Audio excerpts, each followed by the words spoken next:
The first thing is you've got to have an overall strategy for your business. Because as they say, if you don't know where you want to go, any way will get you there.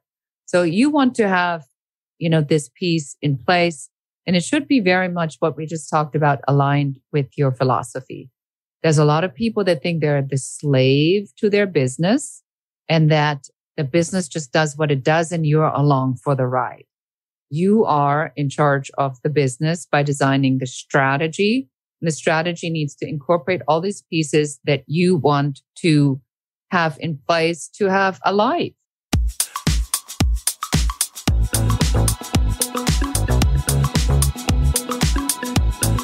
Hey, it's the Profit Answer Man, Rocky Lalvani.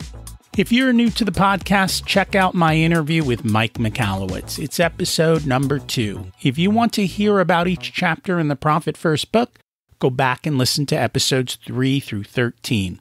Episode 1 is the why and how. On the Profit Answer Man, we learn money mastery without all the complicated accounting mumbo-jumbo using a simple system. Your accountant is busy documenting your transactions and creating a rearview mirror of what happened. My guess is you don't even look at the reports they sent you. If you're like most business owners, you struggle with this. And it's not your fault. We aren't taught money in school, and accountants aren't taught how to be profitable. The Profit First system created by Mike Michalowicz works, and he certified me to help you implement the system in your business. Remember, the new equation is sales minus profit equals expenses. Let's face it, without cash flow, you can't pay your employees, buy needed materials, or pay your mortgage and support your family. I help you to do that and more, so you can focus on the parts of the business you love and receive the rewards for your labor and investment into your business. The stronger you are as a business owner, the more jobs you create, the better we are as a country. Small business owners are the backbone of America, and for that, you deserve to be well rewarded. Just remember, more revenue does not equal more profit. That's why we focus on the bottom line. Imagine selling your business to Bill Gates. Well, that's what our guest today did. Beate Chelette is the growth architect and founder of the Women's Code and provides visionaries and leaders with proven strategies, blueprints, and growth maps that provide clear steps to improve business systems, strengthen leadership skills and teams so that their clients and audiences can maximize profits and scale their impact. She's also host of her own podcast, The Business Growth Architect Show.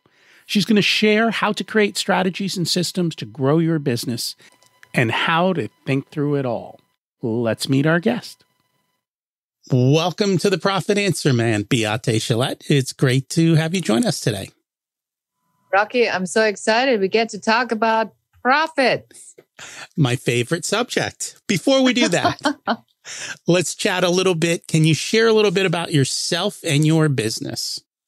Yeah, so my name is Beate Chelette. I'm known as the growth architect, and I work with a lot of visionaries and thought leaders and help them to grow their authority and scale their impact. And what that means, I'm a strategic business consultant who loves systems, strategies, authority platforms, workflows, blueprints, and all that good stuff that makes a lot of people's heads spin. I love systems as well. I have found most visionaries bang their head when you try to do that with them. Because it's not creative, or so they think. But you and I, Rocky, we know that the real creativity is really in building a system supporting the creative ideas of a business. That's correct. We have to kind of almost pull them down and figure out which are ideas of theirs are the best and then build the processes and systems to make them happen. And that's the perfect marriage. When you have that systems person with that creative person, you got the rocket ship and things will go extremely well. Exactly. But you got to land the plane. If you don't land the plane, then nothing's going to happen. And it's only an idea. It's only an idea. That's correct. Now, you had an idea that did so well, you sold your business to Bill Gates. Can you talk a little bit about that? I did. And so the story in the shortest version really is that I did have the idea, and I made a lot of bad decisions leading up to that idea. And I found myself $135,000 in debt. I had to borrow money to pay interest on borrowed money, which I'm sure Rocky will give you like a hot flash or slightly elevated blood pressure just hearing that. And I had to figure out I was going to crack this code of how to be successful. And I did. And when I did, I was able to take my stock photography licensing business. That means I had the content that other people owned, that I had a licensing right to. And I was selling that into 97 countries all over the world. And I eventually became the industry leader. And that's what led to an offer from a Bill Gates company for millions of dollars. And I did have an exit. Always nice. Now, just because you had an exit doesn't mean you give up, right? Then comes next. You know, there was this moment in my life where, and this is such a strange story. So I have this money in my account. I go to Neiman Marcus and I go and I look, and there's this beautiful Burberry coat. And I look at the price tag, it's like $2,500. Now I totally can afford at this moment in my life a $2,500 Burberry trench coat.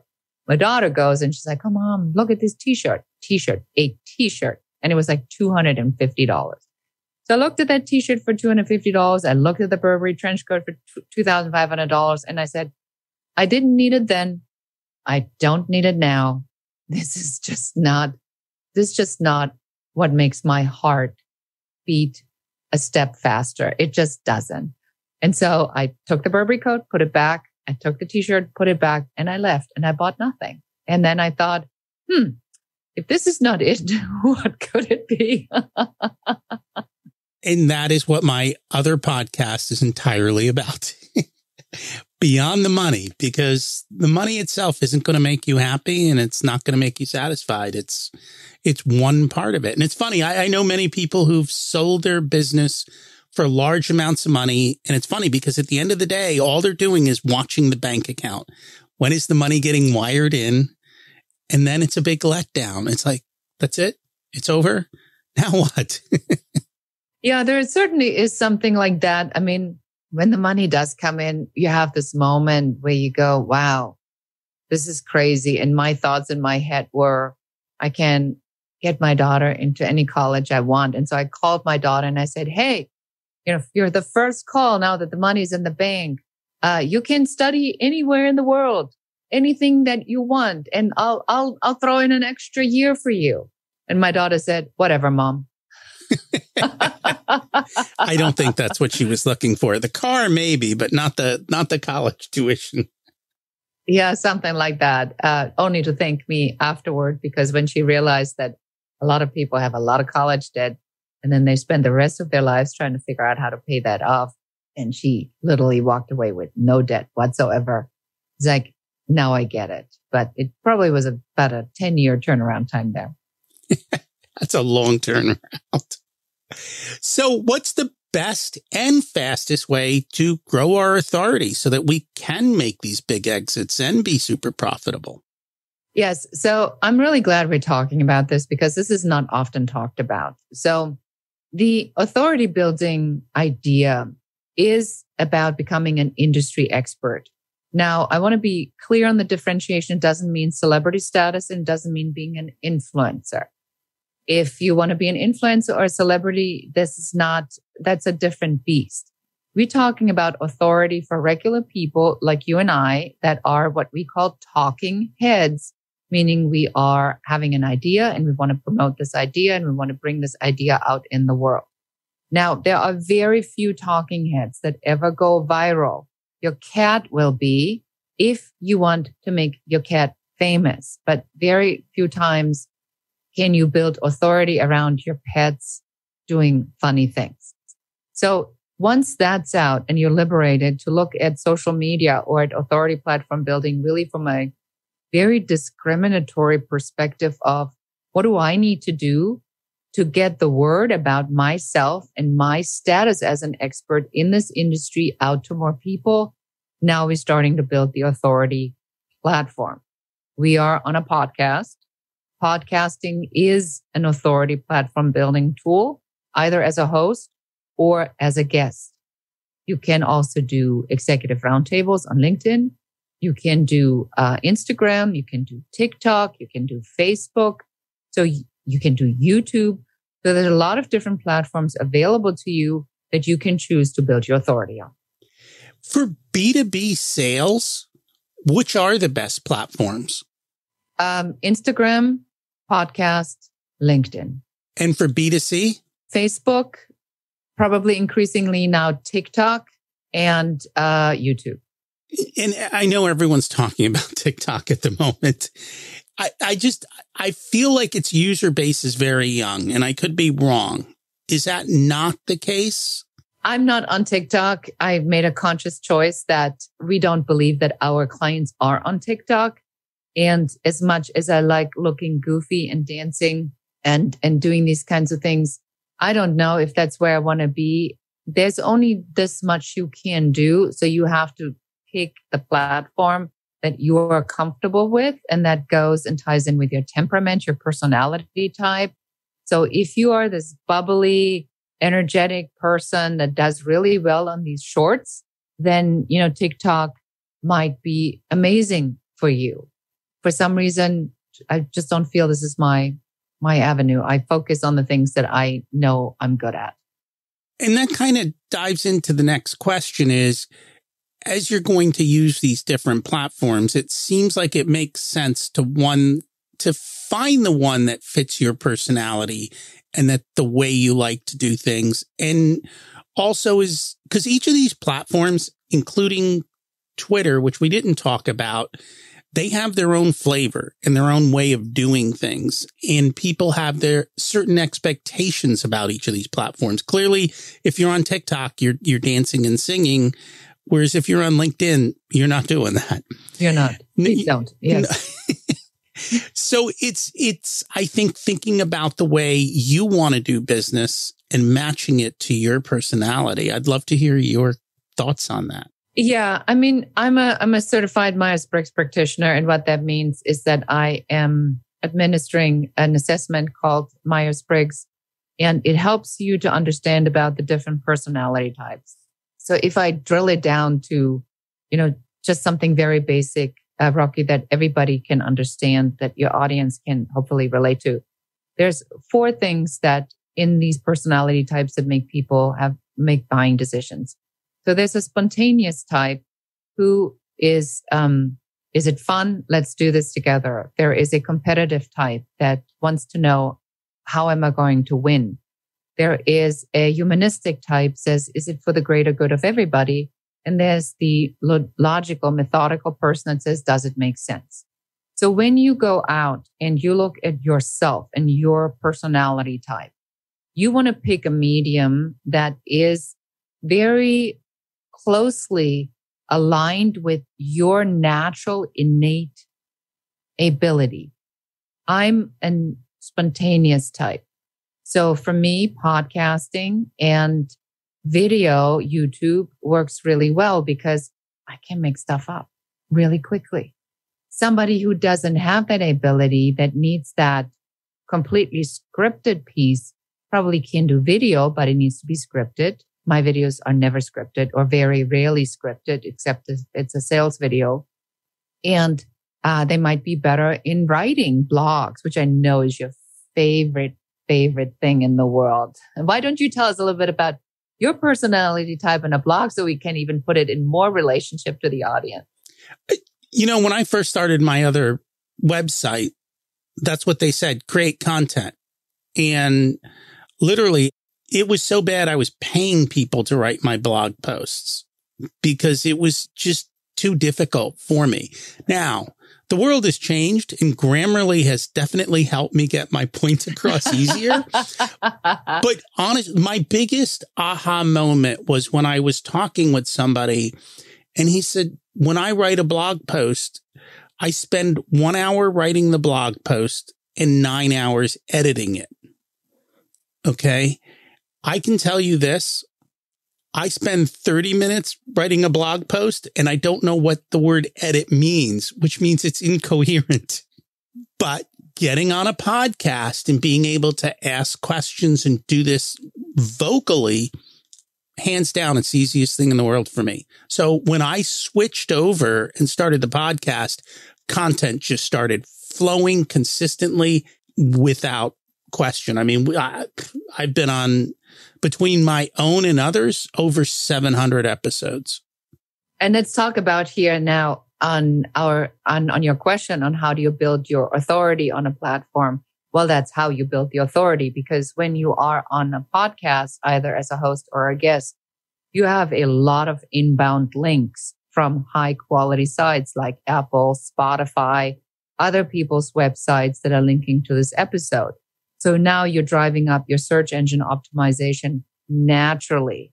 If you are cross promoting, so we're turning a blog post, podcast episode into 15 to 25 different pieces of content. So we build a whole system around that. So now you are in every medium that you want to build in, that you want to build your authority, and you slice and dice the content based upon this particular medium. So we have audiograms now that are minute long. They go on Instagram. We have shorts that we are putting in other places. So when you look at authority building, you look at, what do I want to achieve? Where is my client, my ideal client? So if you're not targeting a younger audience, why are you on TikTok? If you are targeting other businesses or people that are working in corporations, in any capacity, on whether that's HR or you're a consultant, then of course you have to be on LinkedIn and you have to create your presence and your content around these pieces that are interesting for this particular audience. That's how you build your authority. The fastest is to pick the audience, pick the platform, and then consistently put out content. And that's a big part of it, I think, is consistency, which I find a lot of people struggle with. And I find if you can get ahead of the curve, then you can deal with bumps in the curve. And so if you have a lot of content ready to go when you launch something, then you don't have to worry that this week I was sick or this week something else came up and I didn't have time to do the work. As long as you have that backlog, it makes it so much easier. Would love to take a step back, though. I love Myers-Briggs, and I've always been told this. I don't know if it's true, but I've told, if you look at Fortune 500 companies' leaderships and you have an ENTJ with an INTJ, you essentially have that visionary / systems person in those two personality types. Have you found that, or is that just something that someone else believed? Well, I mean, an NT is, generally speaking, we only 4% of the population. So I'm an NT, I'm an ENTP. And NTs are big picture thinkers, right? So we make stuff up. We can see connections where other people don't see any connections. So I'm going to give you a specific example. So there's an organization called Entrepreneur Organization, and they have a program called Accelerators. I'm a coach for the Accelerators. This is my pro bono mentoring stuff that I do. And so we're sitting there, and then somebody says, well, what do you like to do? Well, I like to make people happy. Well, what's your business? My business is traffic school. And then the trainer goes like, well, I don't know how these two things go together. And as an NT, to me, it's very clear. I said to him, no, but isn't it obvious? There are happy people that have an unhappy incident. And with your traffic school, you return them back to their original state, happiness. So I said, it's totally congruent. I mean, how can nobody else see it? So that's you're laughing. I mean, how much more obvious can it be? And so you look at these things in the NT world and you say, wow, there's somebody's constantly like making these kinds of connections. So yes, on whether you're an INT or an ENT, you have an either extroverted way to express it or an introverted way to express it. And the J just stands for meticulous execution. Now, a CEO does not necessarily need to have, or visionary doesn't have to have meticulous execution, as long as he has people that can do it for them. But yes, if you have an NT at your helm, you definitely have a visionary. And I think that's a big part of it is I've been told when it comes to hiring, Myers-Briggs is great for your leadership team. DISC is great for your production team, so forth, your lower and understanding the both. And this also helps you to understand the way they think and process. And it's funny because I'm in a mastermind group and I said, I really want to know all your DISC profiles because I don't even need to listen to you speak. I can tell you what your problems are because they seem to follow so perfectly. Oh, exactly. You're struggling with this. That's because you're this. And it's just like, wow, it's amazing how they correlate. And it's not going to be perfect, but at least it helps you to better understand your people and how to deal with them. Oh my gosh, 100%. I mean, everybody who's listening now, I want to ask a question. How often has it happened to you when somebody said something and you rolled your eyes and you said, here we go again. So-and-so just doesn't get it. And that just means that they're congruent to the way they always act, which you don't get because they're consistent in the way they show up. Now, if you knew what that was, then you could direct that person to a better outcome because instead of fighting why they are like that, you can say, here's how we can direct it to. And that makes a lot of sense. I think, I tell everyone you need to be clear on your mission, values, purpose. You need to be clear on understanding your people. And I think all of these different personality tests help you to be clear. And when you have this kind of clarity around you, it becomes so much simpler to make decisions or understand what's going on. When you just take a moment to breathe and think, you're like, okay, I understand why and I understand how. And it makes it a lot easier. And it's funny because my one business partner for real estate is the exact opposite Myers-Briggs type as I am. And it was a perfect match because we filled in each other's holes. And when we could agree on something together, it was perfect. And if we didn't agree on something, we just didn't do it. So we always knew that things were working out. And that's what you need, the yin and the yang in the business as well. 100%. So we're here actually to talk about growth and using strategy to scale your impact. That's something that you're an expert in. Can you share a little advice in that space? Yeah. So I want to start with something that, sort of with the big picture. So the first thing is you got to have an overall strategy for your business. Because as they say, if you don't know where you want to go, any way will get you there. So you want to have, this piece in place. And it should be very much what we just talked about, aligned with your philosophy.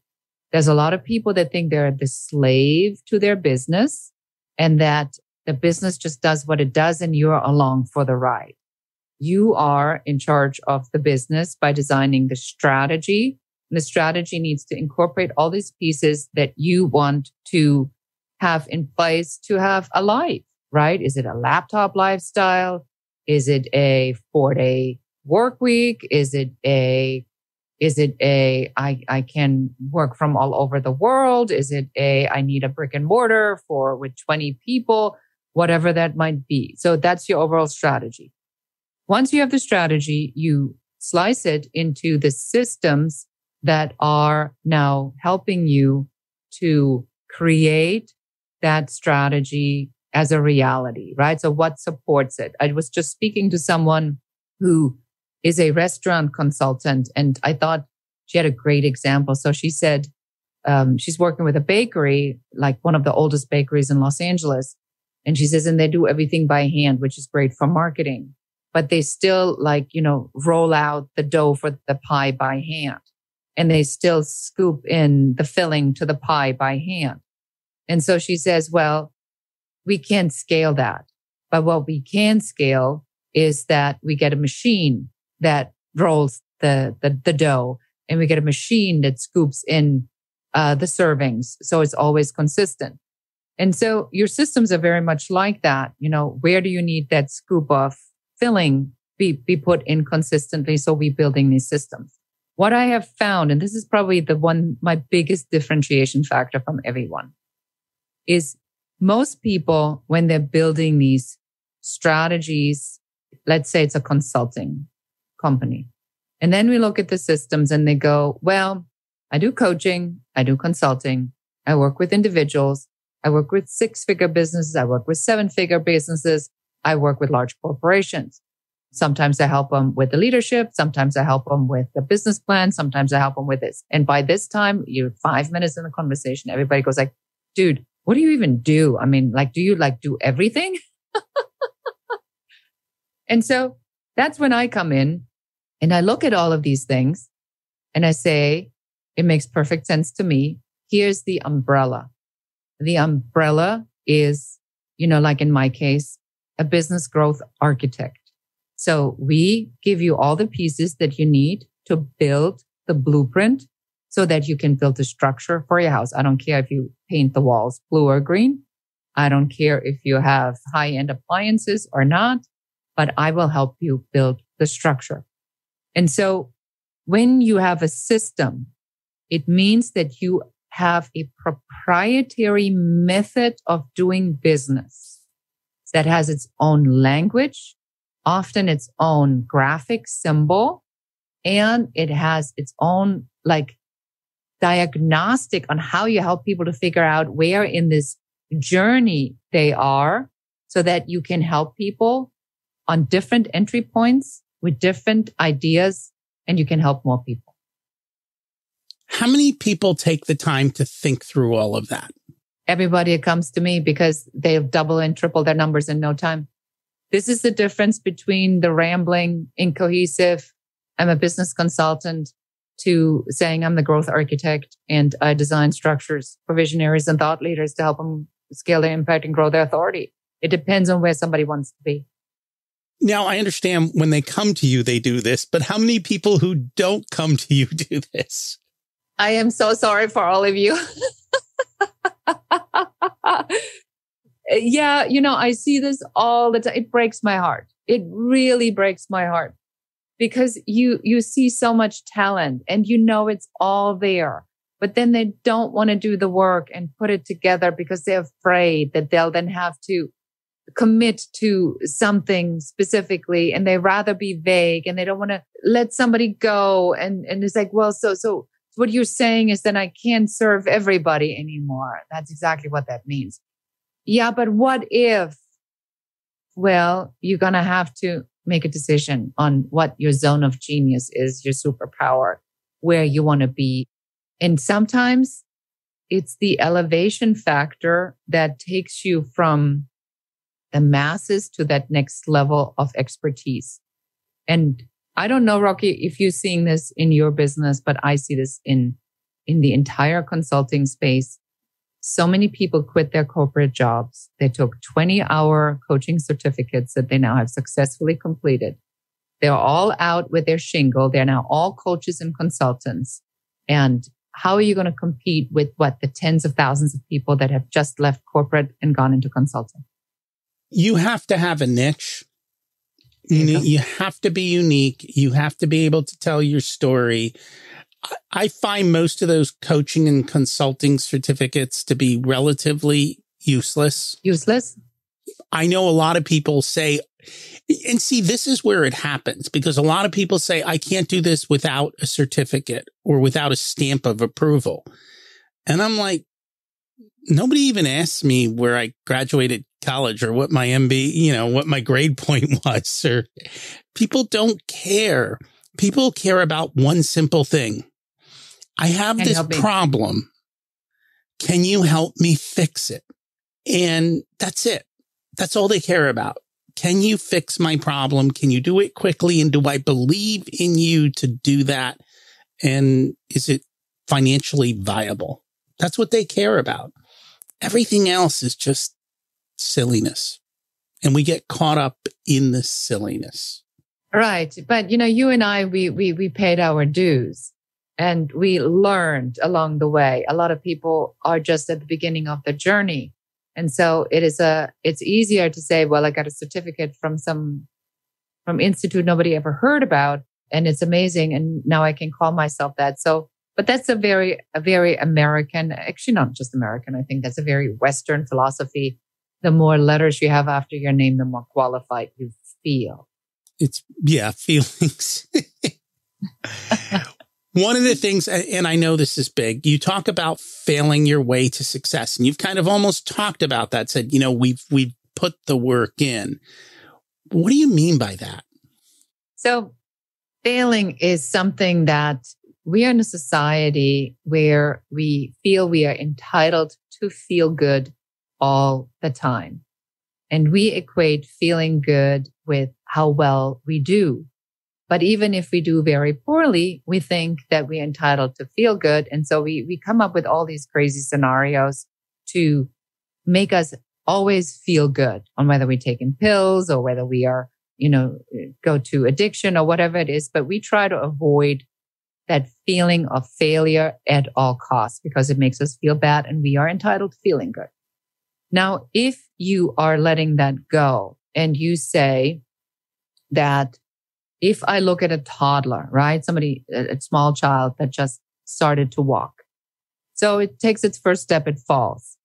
Would you say to this child, just give it up. You'll never learn this. This is useless. I mean, my God, look at you. Your legs are all wobbly. You don't have enough muscle. Forget it. You'll never walk. I mean, you wouldn't do that. You just go, come on, you can do it. Get back up. You can do it. So we're cheering that on. So failing is okay then. But then when we are in business and our careers, then failing is no longer okay. So I compare this to a very simple visual that I want to give everybody. So if you are driving with your car and you have failed to update your GPS, and now the street that you usually take is blocked because they're building a bridge. And you're not going to get out of the car. You're not going to throw yourself on the ground. You're not going to throw a temper tantrum. You don't think that people don't love you because they did that or that they hate you or somebody has done something behind your back to make it really difficult for you to succeed. You just get back in your car and you turn around and you go like, I got to find another way. And then you find another way. So failing is just like that. It says a nice person in like a neon colored suit with a big fat stop sign saying, do not go this way. Don't argue with them. Don't throw yourself on the ground. Don't throw a temper tantrum. Just turn around and find another way. You said that with authority. I talk about this so much.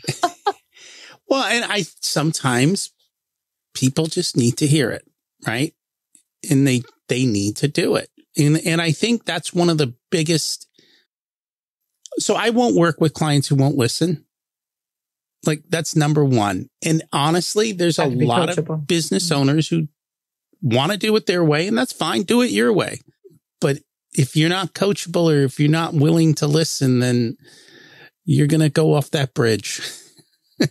That's out. Yes.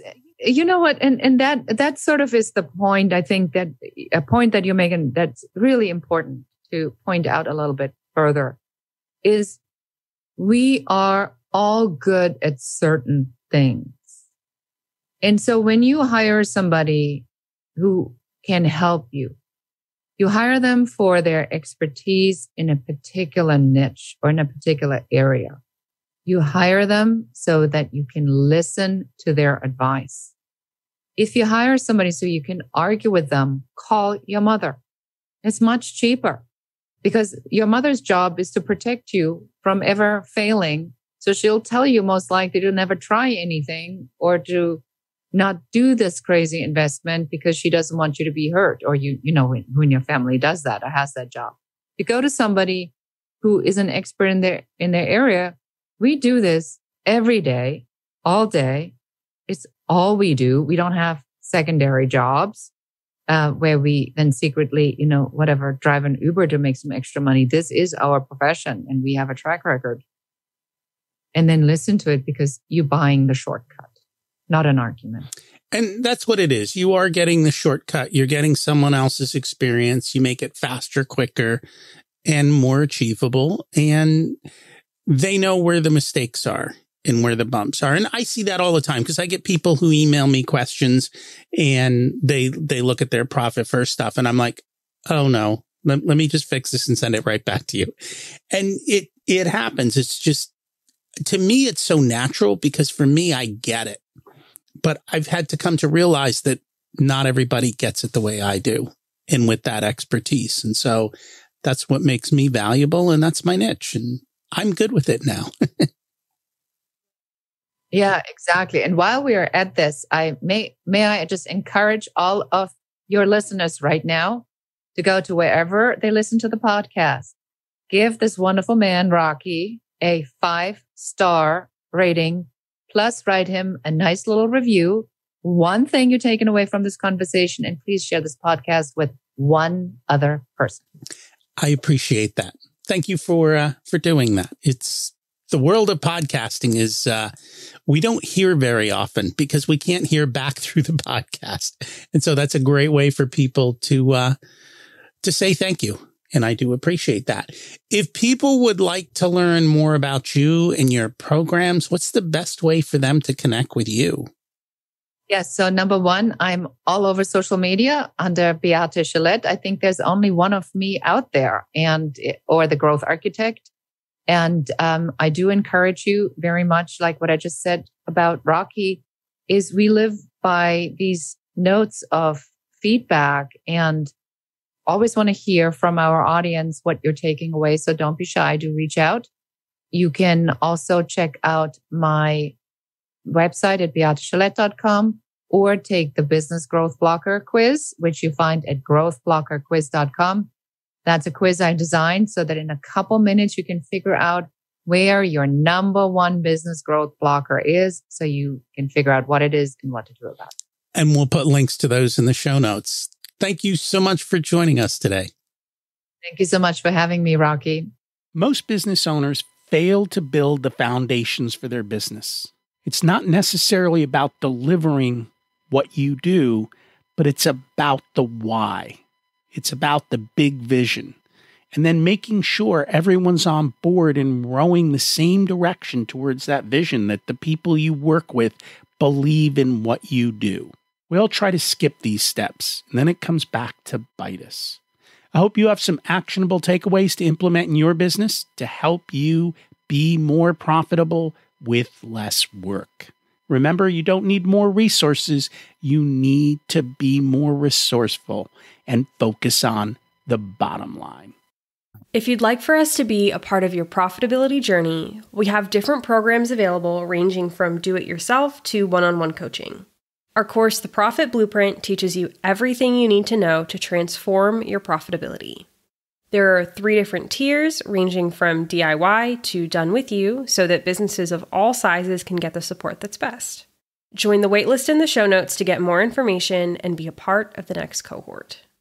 If you want a done for you service, you can hire us as your chief profitability officers. We only work with a handful of clients, so they all get our full attention.